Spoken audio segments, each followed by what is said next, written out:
Finding great candidates to hire can be like, well, trying to find a needle in a haystack. Sure, you can post your job to some job board, but then all you can do is hope the right person comes along. Which is why you should try ZipRecruiter for free at ZipRecruiter.com/post. ZipRecruiter doesn't depend on candidates finding you. It finds them for you. Its powerful technology identifies people with the right experience and actively invites them to apply to your job. You get qualified candidates fast. So while other companies might deliver a lot of hay, ZipRecruiter finds you what you're looking for. The needle in the haystack. See why 4 out of 5 employers who post a job on ZipRecruiter get a quality candidate within the first day. ZipRecruiter, the smartest way to hire. And right now, you can try ZipRecruiter for free. That's right, free. At ZipRecruiter.com/post. That's ZipRecruiter.com/post. ZipRecruiter.com/post. Gas mark 1, 2, 3, 4, 5. I'm gonna cook a meal that's gonna make you mine. I'm turning up the oven, now we're ready to roast. When you touch me, honey, you'll love it the most. Come on and put me in a loving shoe. Welcome to another Britflicks.com podcast. My name's Stuart Wright, and today's guest is filmmaker Jed Shepherd. Welcome to the show. Hey, Stuart. Thanks for having me. My pleasure, my pleasure. Now, just to give people some context, and just because it's so, I guess, so close to the date of when I saw you, and now we're talking. So 2 days ago, there was the first University of Greenwich screening with Q&A, and your film HOST was playing, and Prano Bailey Bond did a Q&A with you, which was a really interesting session. How lucky am I to have a master filmmaker like Prano ask me the questions? When Censor came out, I think I interviewed her about 5 times because there's not that many kind of horror films that are kind of broken out over the last few years.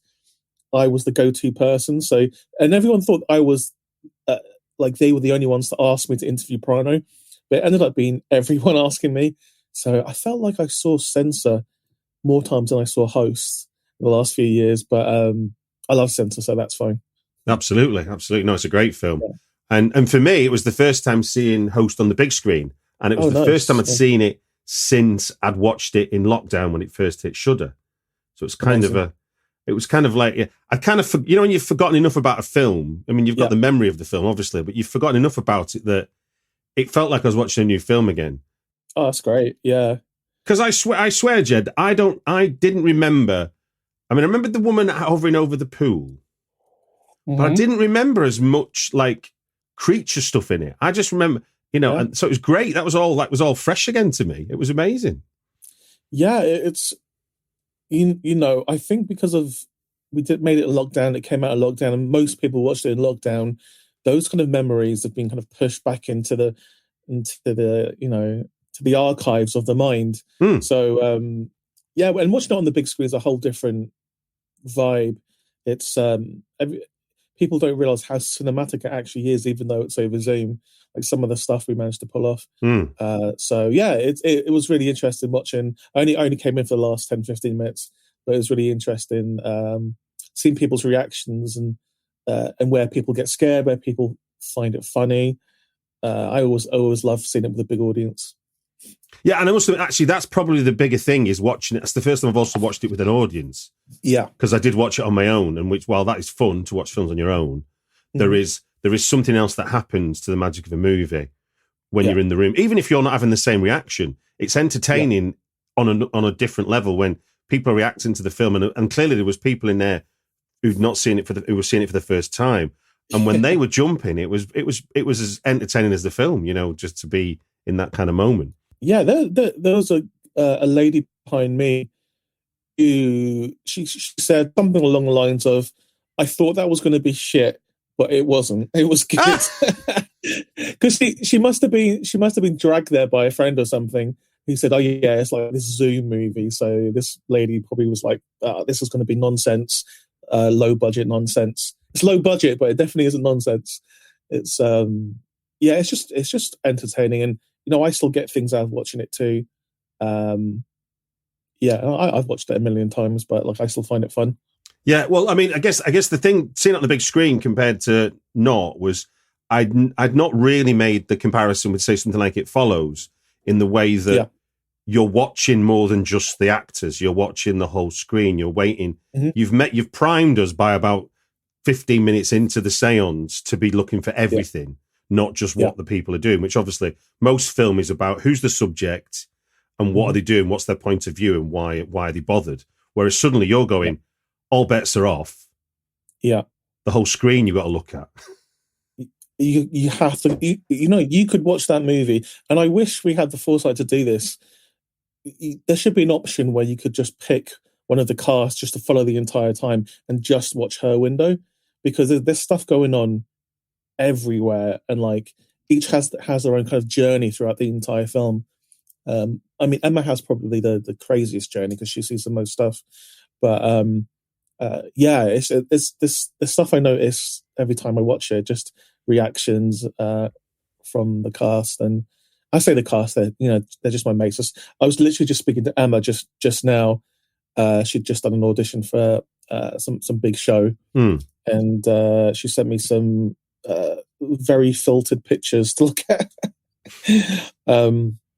But yeah, it's fun. It's a fun film, and I love watching it. We're going to talk about 3 films that have impacted everything in your adult life. But before we do, I'd like to continue some of the conversation you were having with Prano about the process of filmmaking, in particular the writing of, because not only are you developing movies, you've also developed is it a game, interactive movie game? It's going to be on platforms, isn't it? It's going to be like on PSs and Xboxes and stuff, isn't it? Yeah, it's called Ghost. It's a live action video game. It's along the lines of this much maligned game called Night Trap, which came out on the Mega CD or Sega CD, if you're in Japan or America. And it's coming out in all formats: PS4, PS5, Steam. Just Nintendo Switch. So it's not a film, is what I mean. Is like because what I wanted to talk to you about is the difference between writing for film and writing for a game. With a film, we've got a clear constraint, i.e., the runtime, and that might be governed by budget. It might be governed by the producer. It might, there's all kinds of reasons why the runtime will be determined. But with a video game, you're playing it, so the runtime isn't so much, and you can play a game for hours, and maybe never finish it. So I mean, usually that's correct, but I also have constraints in the game as well, where the game is locked, where you can only play it at 10 p.m. So it has this unique feature that no other game's ever had, where if you try to play the game at 9:59, you wouldn't be able to. And then it hits 10 p.m. and then it starts, because the conceit is you're the producer director of a TV show, like a spooky TV show, and that TV show starts at 10 p.m. So the game starts at 10 p.m. and then you find yourself in the outside broadcast van outside a haunted house with the hosts of this TV show, which are Alice Lowe and Scroobius Pip. They're introducing the show. You've got lots of stuff to do in the outside broadcast van. You have all these 1 million cameras inside every room of this haunted house, and then the people turn up who are going to go into the haunted house, and it's the host girls, and they get introed, and they go in, and your job is to keep the show entertaining, make sure it doesn't get taken off the air. You also have to send Alice down the road to all the neighbours' houses to collate information. You've got all this stuff happening inside the van as well, that you've got to do all this admin. It's more exciting than I'm making it sound. Then you've got the so essentially you're forcing us to be Ghostwatch. It's basically an interactive Ghostwatch. Yeah, amazing. 100% is. And then you've got this big long creature called the Long Lady, who the urban legend is if you see her face you die, and she's skulking around in the background in places. But it's really like the slow release of information throughout the storylines. That is where you've got to get the satisfaction, because the aim is to figure out if ghosts really exist, ghosts are real, and throughout the journey you take as this producer director, you will discover what the real story is. And my influences, Nigel Neal, old British kind of 60s and 70s kind of TV shows, and it's interesting then that you have created constraints that don't normally exist within a video game, but certainly the difference between a video game and a film is that when I watch a film, I don't have any choices, and you as the creator get to determine the release of information, how you don't determine how I understand it, as was evidenced in the Q&A. Actually, it was quite interesting. One of the questions you got was, "What was this?" I'm thinking it was in the film, the answer to that. But anyway, So with that in mind, when you're writing for a game where you're not you're only controlling what they can access, but you're not controlling whether they'll access it. Whereas in a film, obviously, you're going to show something, and it's like, here's a clue. This is the legend of or whatever, So what's the difference in approach to developing that as a script for a game versus a script for a film? The script of the game is a lot more complicated and layered than a film. So it's essentially potentially like writing 20 different films, all concurrent with the same characters. And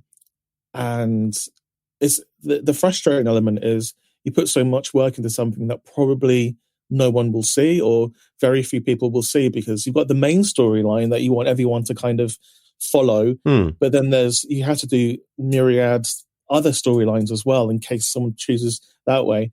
But the aim of the game is because you're the producer director, you have to make sure the show is entertaining as possible, because it's a failing show, it's a failing cable channel in the UK, and you see the figures of how many people are watching. If it drops under a certain number, your show's pulled off the air.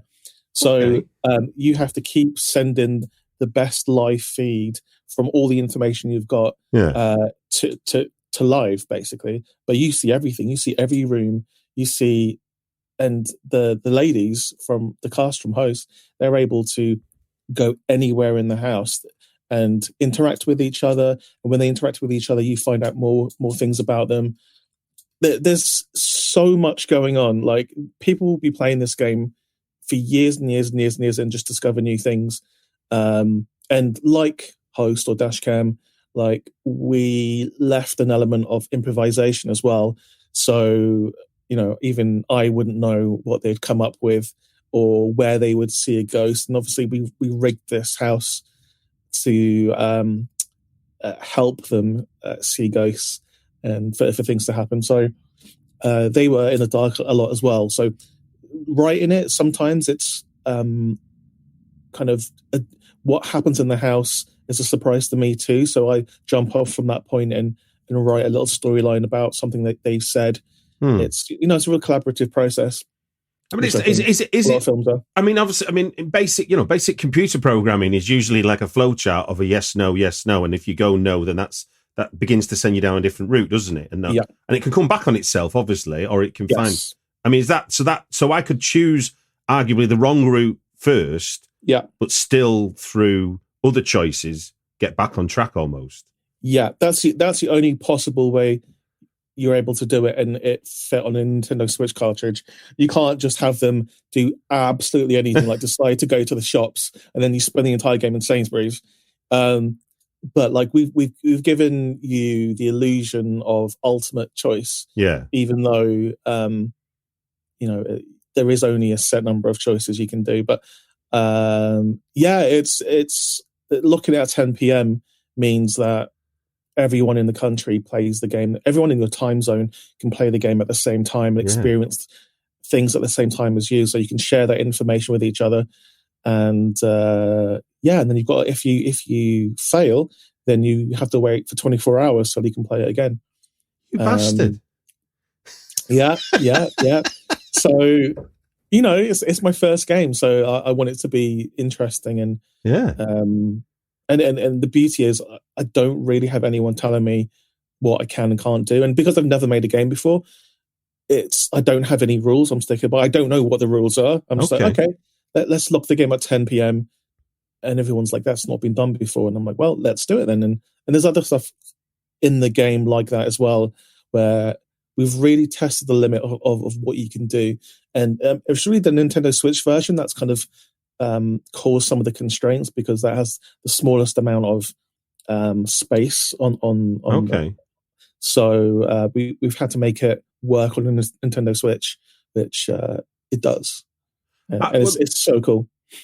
Now, one last question. Thinking of the constraints that you come up against, what could you give an example of a constraint that then led to a revelation that became good? So the constraint initially was, oh shit, and then, but actually, what the solution became was like, that's enhanced the game now. Yeah, well, it's just when the game developers say you have X amount of space left, you have to think on your feet. You can't. The game has to end at some point. There has to be an end point. It can't be an open-ended game, because we're working with linear time in theory. So and it's a live TV show as well. That's the premise. So that's a big constraint, that it's live. You can't just go back and say, hey, 20 minutes earlier or fast forward into the future. But then it makes it feel more authentic. That's the revelation, that this feels so authentic and like you are really working on a live show. Because this outside broadcast fan has all the stuff you'd have inside an outside broadcast fan. You have emails you have to check. You have all these sound files. You have to deal with, people coming into the outside broadcast fan hassling you. There's all kinds of stuff. So I think it's unlike any other game that's ever been out there, and nobody will ever do one again like this, because it's a lot of work. Quite possibly, but also you one of the complaints certainly in the TV world is we've lost the water cooler moment, because nobody's watching that show at 8:00 on a Sunday night anymore, because they'll watch it whenever they damn well want, or they might watch it 6 months after the fact. Yeah.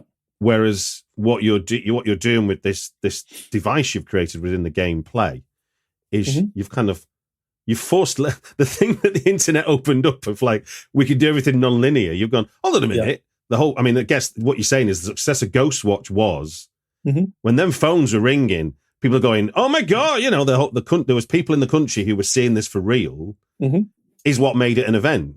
I mean, it's still enjoyable to watch after the fact, but for those, I wasn't lucky enough. For those lucky enough that sat there in 1992 and thought something had gone wrong on their telly, it must have blew their tiny minds. Exactly, yeah. And there's lots of Ghostwatch DNA like in this. We have a live phone number as well, but I won't say too much about that, because again, this is playing in real time in real life, so phone numbers work. There's so much that leaks into real life. I don't want to spoil things, but it's and Alice Lowe is playing Alice Lowe, and Scroobius Pip is playing Scroobius Pip. Perfect. It's them presenting the show. Michael Parkinson and Sarah Green. If I could get Michael Parkinson and Sarah Green, I definitely would have. Like, I almost, like, Yvette Fielding wanted to be in it. She was talking to me a lot. I was going to put her in. I might still put her in it somewhere, maybe. And that's the beauty, that it's my game, and like I can do what I want. And there's going to be updates as well every now and again with extra things. So,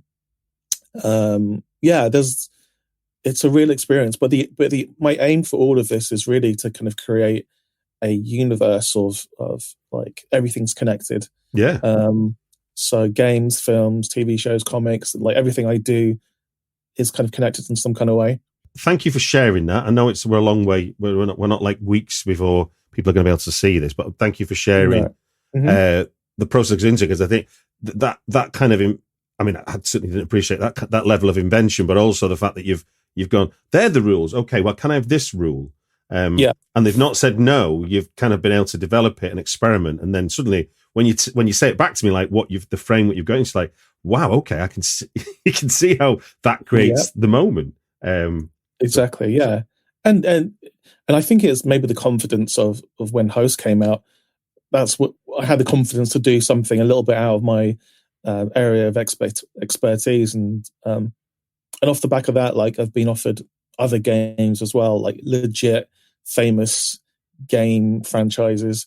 So yeah, so it's a world that I'm going to keep playing in for a little while.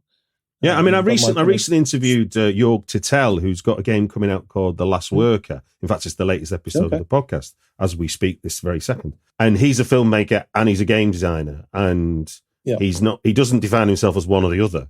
It's I saw him speak at the Focus conference back in December in Islington, and he was talking about how he did like almost like I think it was like a clickbait talk where it was like, games are going to save game writing is going to save cinema or something like that. It was a real sort of wow.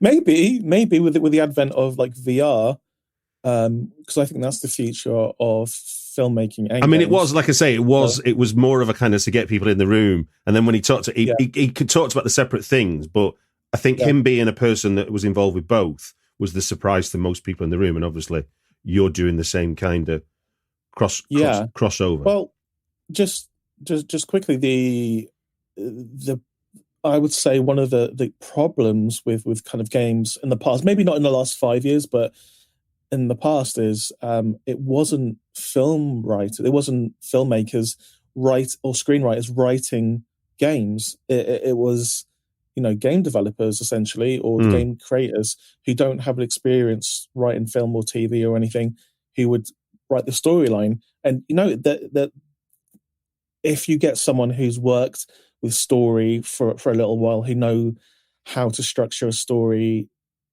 writing a game, then the game becomes even more rich. I feel. I'm not saying that game developers can't write video games. I'm sure they can, but if you have someone whose job it is to write a story, then surely the game will have a better story in theory. Yeah. No, especially that the basic notion of set up and payoff.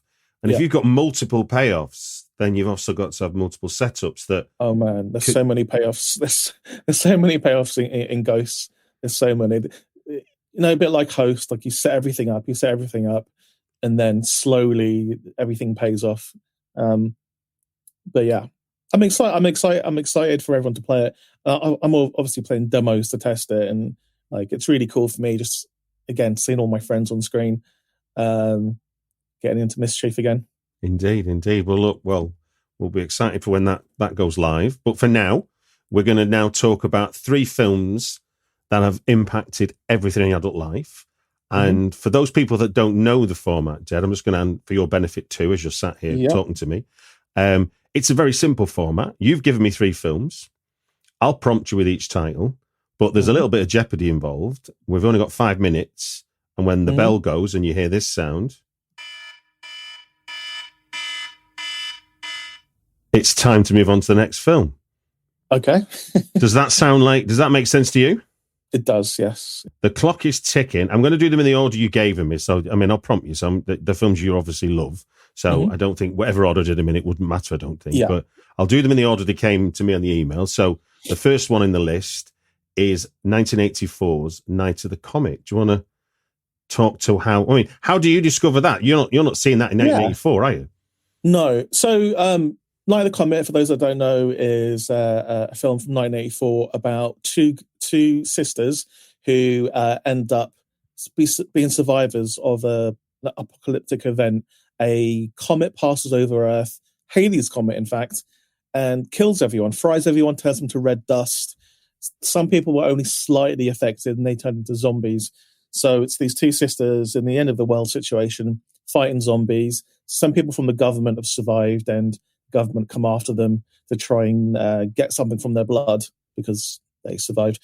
So I absolutely love this film. When I first saw it, I think it was on Channel 4. It was probably in the late 90s, early 2000s. Okay. When I saw it on Channel 4.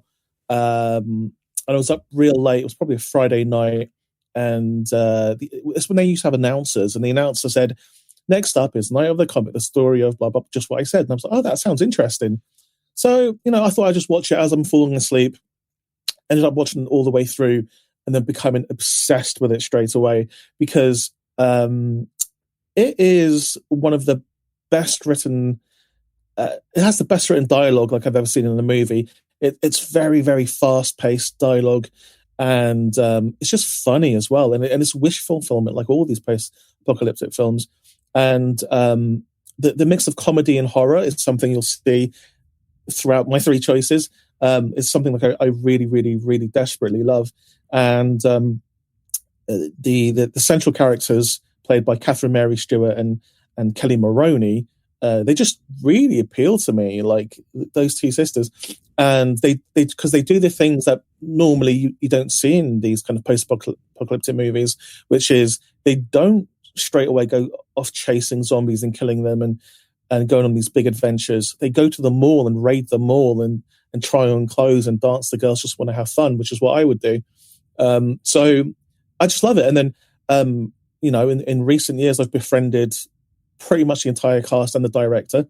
And I've got to hang out with Kelly Maroney, Catherine Mary Stewart a bunch of times.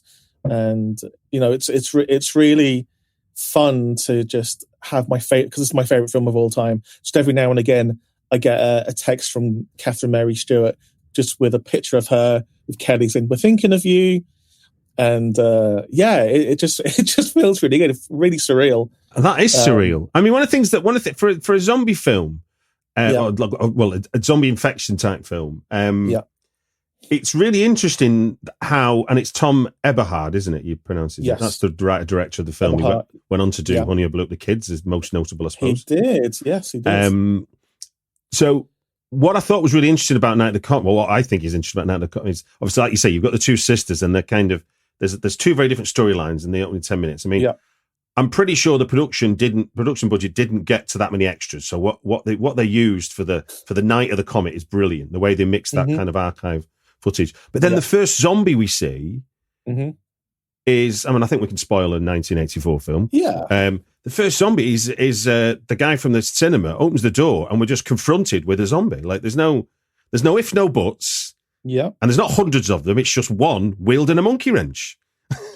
Yeah. The rules of the zombies in this are interesting because they have an element of intelligence and some rudimentary speech as well. And then when they get to the mall, there's zombies there who. Finding great candidates to hire can be like, well, trying to find a needle in a haystack. Sure, you can post your job to some job board, but then all you can do is hope the right person comes along. Which is why you should try ZipRecruiter for free at ZipRecruiter.com/post. ZipRecruiter doesn't depend on candidates finding you. It finds them for you. Its powerful technology identifies people with the right experience and actively invites them to apply to your job. You get qualified candidates fast. So while other companies might deliver a lot of hay, ZipRecruiter finds you what you're looking for. The needle in the haystack. See why 4 out of 5 employers who post a job on ZipRecruiter get a quality candidate within the first day. ZipRecruiter, the smartest way to hire. And right now, you can try ZipRecruiter for free. That's right, free. At ZipRecruiter.com/post. That's ZipRecruiter.com/post. ZipRecruiter.com/post. Thinkorswim by TD Ameritrade isn't just a trading platform. It's an entire trading experience with innovative tools and services at your fingertips. It just might change how you trade forever. Experience the next evolution of you as a trader at Thinkorswim.com. Can actually speak like normally, essentially. And that zombie, the first zombie you see in the alley, he's called the Alley Zombie. He is iconic. He's on a lot of the artwork. And in fact, in The Walking Dead, there was one episode where you see him because whoever the director was at the time loves like Night of the Comet. So put that zombie dressed like that in an episode, which I thought was great. And I've spoken to like the director, Tommy Bahart, a bunch of times. We're pen pals now. He sends me film recommendations because a lot of these it's like a 50s throwback, like a lot of things from the 80s. There's a 30-year cycle and it's a throwback to those 50s films of nuclear kind of explosions and fear. So he sends me like films to watch from the 50s and the 60s. So it's really, really cool. No, it is, and it gets the humour out, and also as someone. Oh, there we go. There's the first bell on us. obviously seen lots of retro 80s stuff as someone that grew up in the 80s. Mm-hmm. Going back to a film that is actually so quintessentially 80s, even though it's a disaster movie, a nightmare dystopia that we get to see it through. It still is quintessentially an 80s movie, I mean, right down. One thing I know, I mean, this is going to be, and it's not, given your level of involvement with the film now, this isn't too far geeky, but I forget the actor's name, but one of the government officials, she's the one who administers the serum and takes the blood samples. Mary Warrenoff. Yeah, Mary Warrenoff. When you first see her in the bunker, she's wearing leg warmers for no reason no good reason other than it's the 80s. Yeah, that's so funny. That is so funny. And like, she's wearing a military boiler suit, but she's got leg warmers on. Like, yeah, and she's she's ubiquitous in 80s movies. She's in Eating Raoul and Chopping Mall as well. Basically plays the same character and everything. But yeah, she's great. The entire cast. Chakotay from Star Trek's in it as well. It's such a great fun movie. If you haven't seen it before, next year is the 40th anniversary, so it's about time you checked it out. Indeed. Well, moving 3 years up the 80s ladder to 1987 to a film that I think is up there with films I've seen the most on VHS, I think it's safe to say, would be Evil Dead 2. Do you want to talk to where that is important in sort of your... Evil Dead 2, I mean, it's one of the most important movies, full stop. I mean, Night of the Comet's my favourite movie, but Evil Dead 2 is probably the most important in terms of me being a filmmaker, because it showed me that you could mix... And I saw Evil Dead 2 before Night of the Comet. So it showed me you could do horror and comedy together, and it showed me you can have fun as well. And I didn't really know the story behind it when I first watched it as a kid. And I hadn't seen I didn't see Evil Dead 1 till way later. But, the story of a group of friends going somewhere and making stuff together without any rules is kind of what I've been doing kind of in my film career as well.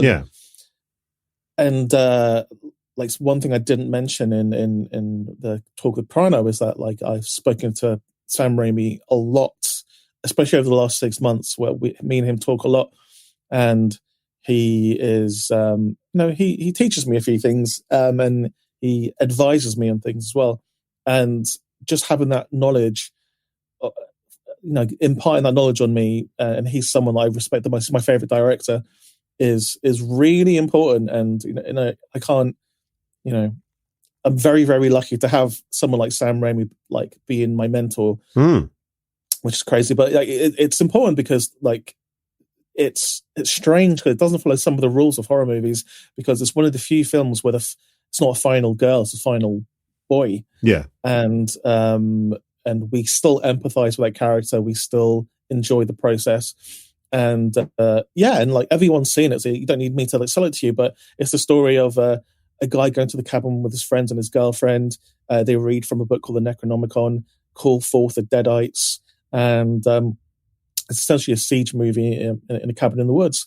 And the mythology that Raimi kind of creates with the Evil Dead still has reverberations now, because we get a new Evil Dead film shortly, and we have Ash vs. the Evil Dead TV show, there's video games. There's something about those films, those original trilogy, that people absolutely love. And I'm sure I'm not the only one who's been inspired to become a filmmaker from Sam Raimi. I'm sure there was most horror filmmakers saw what he did with those movies.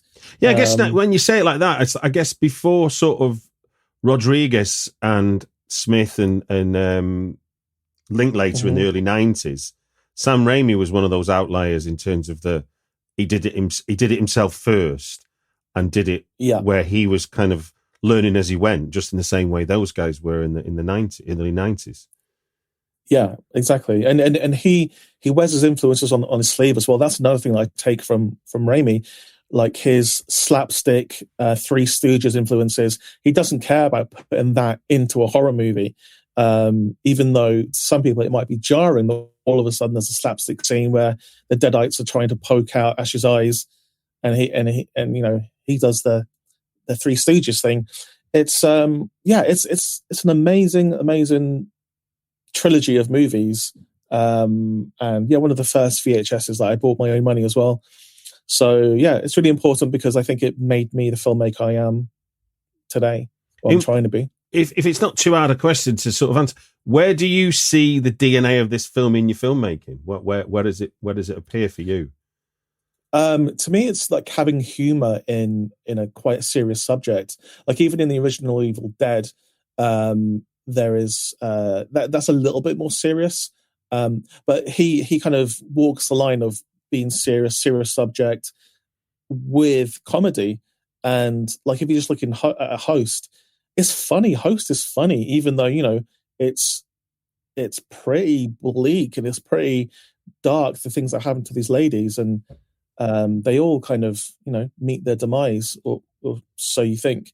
So I love seeing humor in horror to give it some levity and to make it more realistic. Because I don't know about you, but in a scary situation, I'm one of those people who try and make people laugh. I try to kind of bring some levity into it, and that you see that in Host, and you see that in Evil Dead 2 as well. Raimi there's funny things happening, even though it's scary, and it's a guy like losing his girlfriend, it's losing his friends, horrible things happen. No, it is, and I hadn't even thought about it till talking to you now. But in a way, Evil Dead 2 is very similar to, say, Desperado, in the sense of what was learnt in the first iteration became the next film, became the sort of with the studio, with some studio input and stuff. It's like, well, that's what DASHCAM was very influenced by Evil Dead 2. Just the absolutely breakneck speed of like how we throw everything at you. It's if Evil Dead 1's Host, then Evil Dead 2 is DASHCAM, essentially. Fantastic. Well, look, third on your choice, we go back a year to 1986's Labyrinth, directed by Jim Henson and written by Monty Python's Terry Jones. One of my favourite scripts, to be honest with you. I think it's a work of genius. But do you want to talk to where that is impacting on you as an adult now? Yeah. Well, Labyrinth is as you know, one of my favourite movies of all time. I don't think it will ever slip out of my top 5.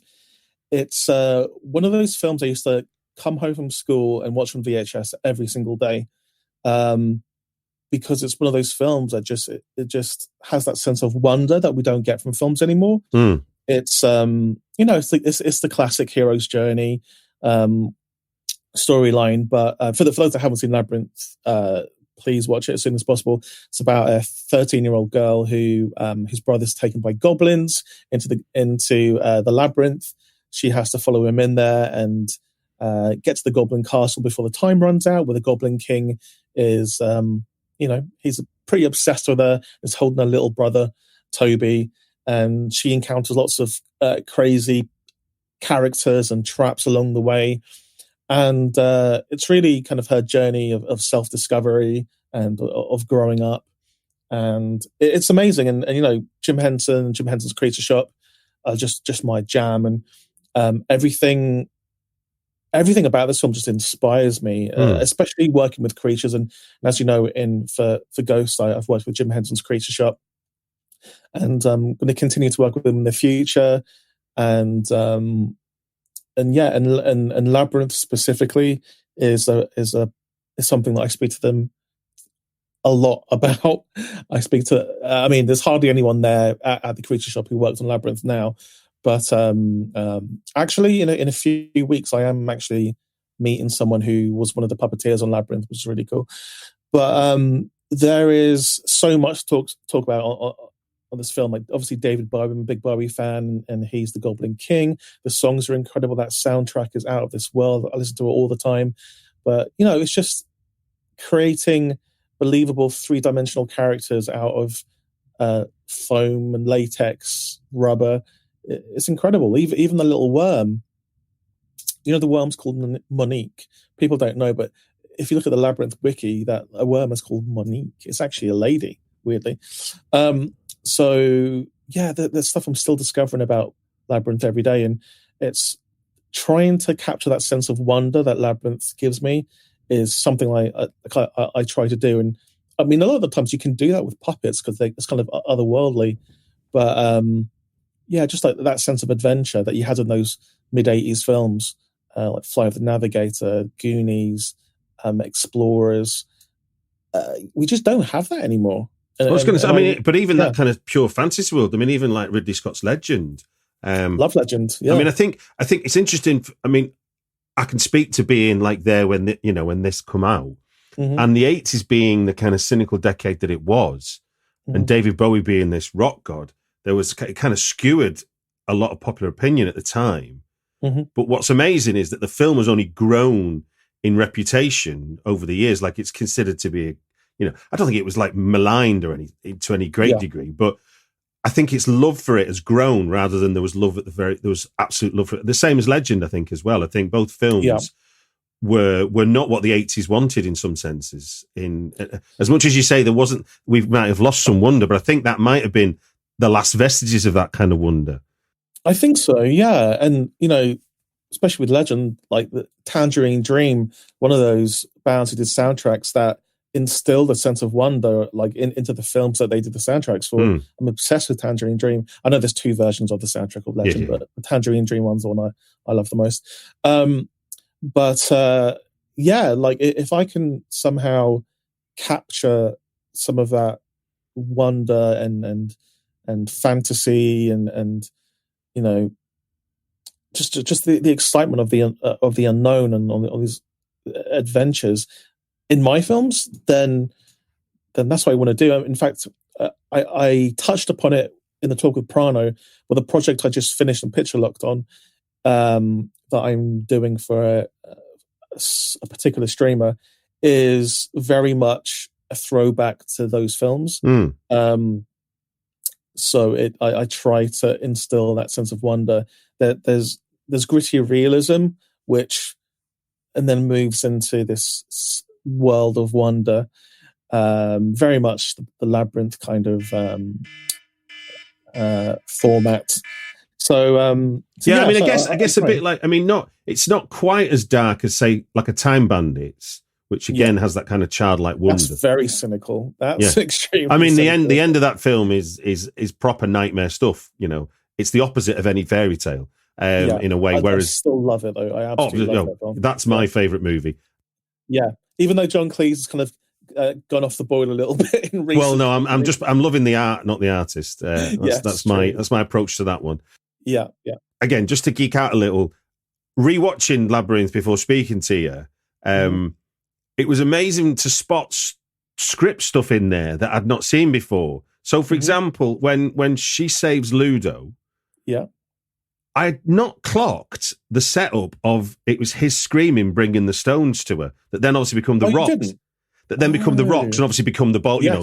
The boulders and the rocks at the end I got, but that I must have missed every time. That really wow. And it was just because obviously I'm thinking, I'm talking to you about it. I'm like watching it with a different brain.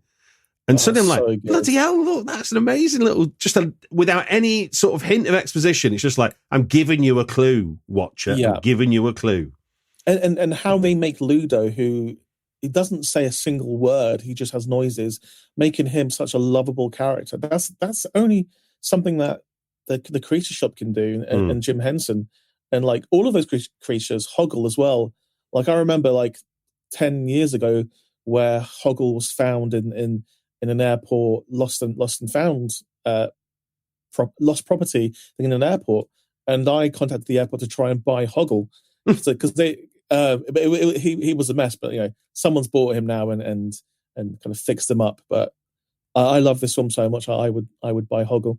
But I want to see more from this world. I know some people would rather you don't touch things like Labyrinth, but it doesn't spoil the original to kind of make a sequel or to make some extra media based on the world of Labyrinth, because it's such a rich world and I want to get back into it. So if I have any, one of my missions is to do something Labyrinth, inspired. So I mean, I know the time's up here, but just one last question because of something you said when we were talking about this. If you could be talking to the kid that come home from school and watch Labyrinth every day, how would you explain what you're doing right now? And having worked with, worked with the Creature Workshop and everything, how do you explain that to that person? Yeah, it's difficult to comprehend. Like now I'm like mates with my favorite director, Sam Raimi, and I'm working with the Creature Shop. I don't know, but like people tell me, people who I grew up with, people I went to school with, people who I worked with previously, they said, "Oh, like we always saw this in you. We knew this would happen because you were always talking about these things."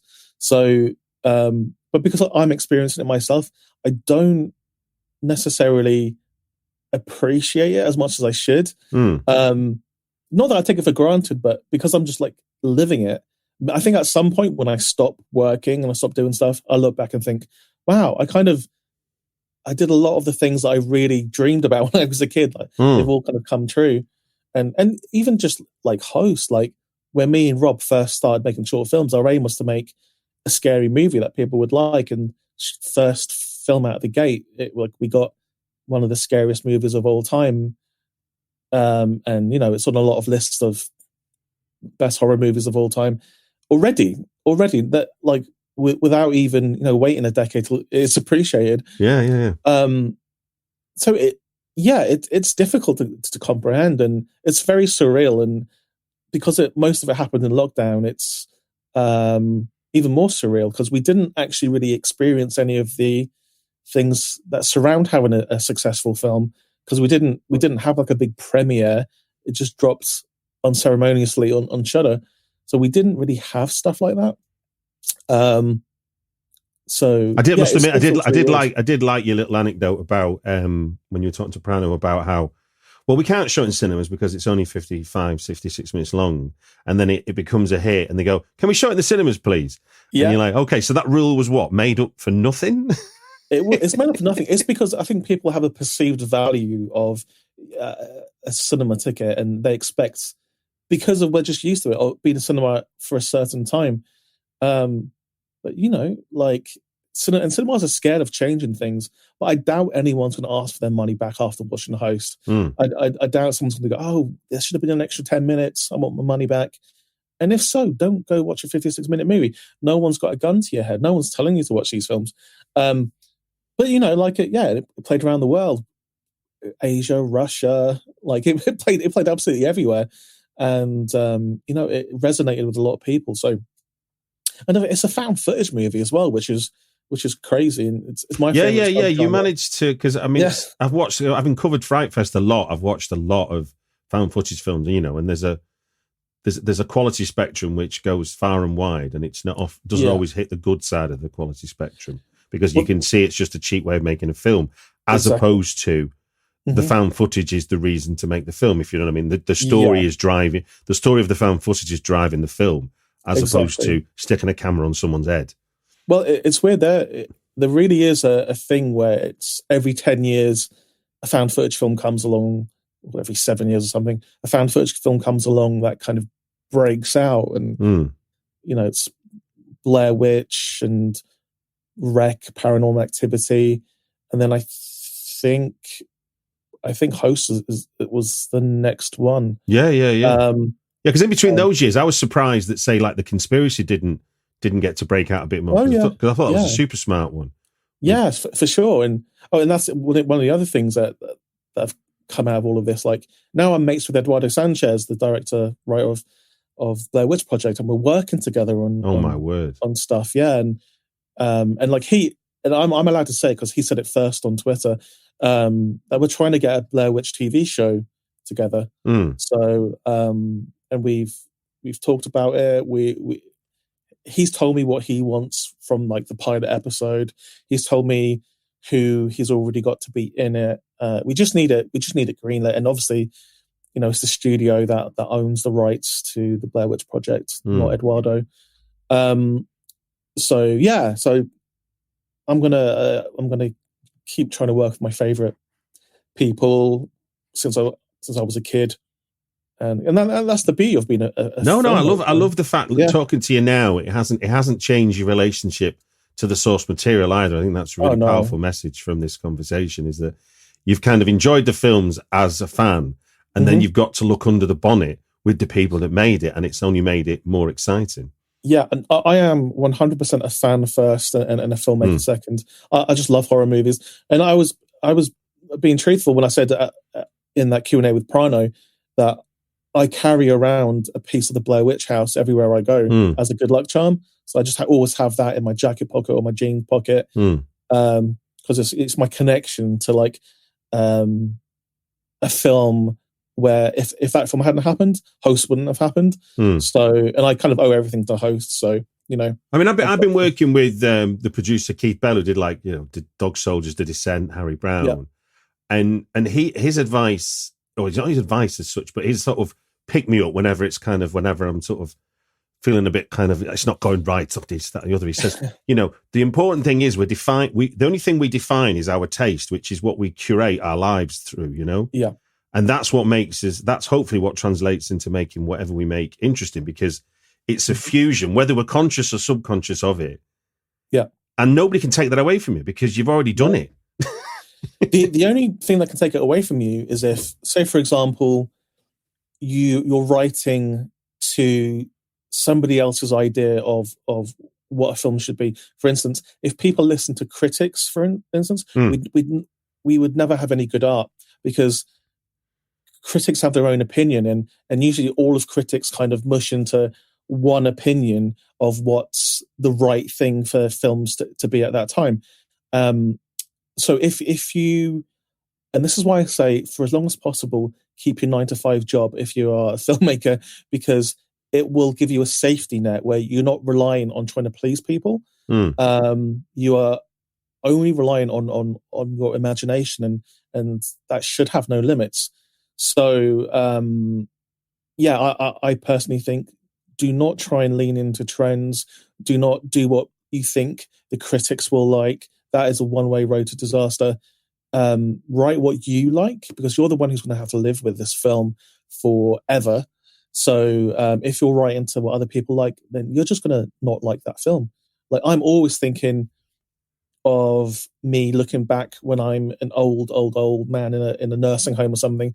I want to look back and think, oh, that, I can't believe we got away with that. I can't believe we made that film.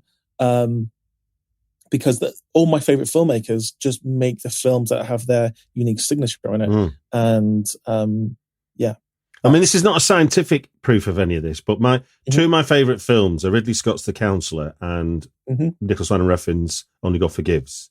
Oh, now, wow. Okay. If you go on Amazon and look at the results of what people who've bought it, they have the same curve of like star ratings, where 25% of viewers give it 5, and then it curves into sort of nearly nothing when you get into like 3 stars, and then it butts out, and it's like 40% of people have said 1 star.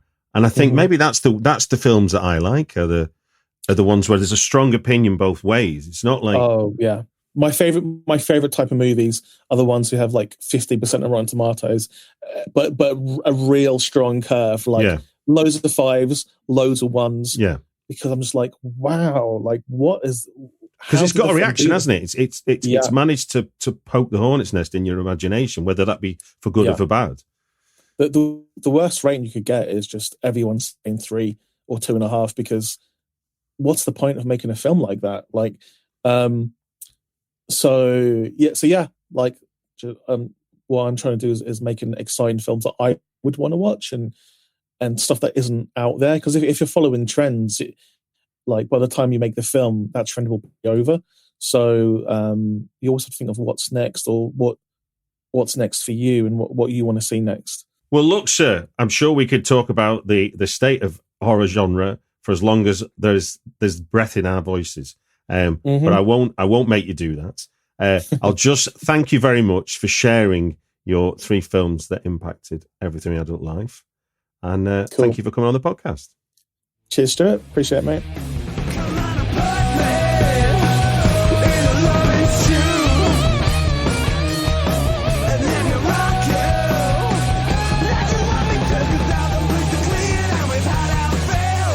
You